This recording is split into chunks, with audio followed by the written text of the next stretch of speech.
നിങ്ങൾക്കിത് ചെയ്യണമെങ്കിൽ ഇതിനേക്കാൾ വലിയ കാരണങ്ങളില്ല. അങ്ങനെ കുറച്ച് കാരണങ്ങൾ ഞാൻ നിങ്ങളോട് ചോദിക്കുന്ന സമയത്ത് തീർച്ചയായിട്ടും നിങ്ങൾക്ക് തോന്നും ഫിജിക്കാർഡ് ചെയ്യണമെന്ന്.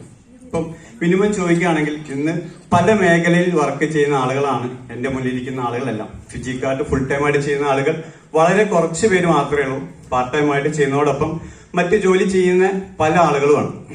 ഞാൻ നിങ്ങളോട് ചോദിക്കുകയാണ്, ഈ ഒരു ബിസിനസ് ചെയ്യാതിരിക്കാൻ ഒരു മിനിമം ഒരു 50,000 രൂപ ശമ്പളം കിട്ടുന്ന ജോലി നിങ്ങൾക്കുണ്ടോ?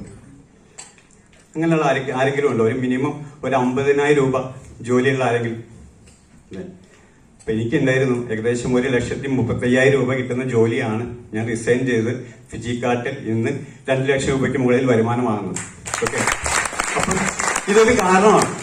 നിങ്ങൾക്ക് കിട്ടുന്ന ശമ്പളത്തിൽ നിങ്ങൾ തൃപ്തരല്ലാത്തത് കൊണ്ടാണ് നിങ്ങളെ ഫ്രണ്ടോ റിലേറ്റീവോ നൈബറോ അയൽവാസിയോ ആരോ ആയിക്കോട്ടെ നിങ്ങളൊരു ഹോളിലേക്ക് വിളിച്ച സമയത്ത് നിങ്ങൾ ഒന്നും നോക്കാതെ ഇത് കേൾക്കാൻ വന്നിട്ടുള്ളത് നിങ്ങൾ ജോലി ചെയ്യുന്ന സ്ഥലത്തെ സാലറിയിൽ നിങ്ങൾ സംതൃപ്തരല്ല എന്നുള്ളതാണ്.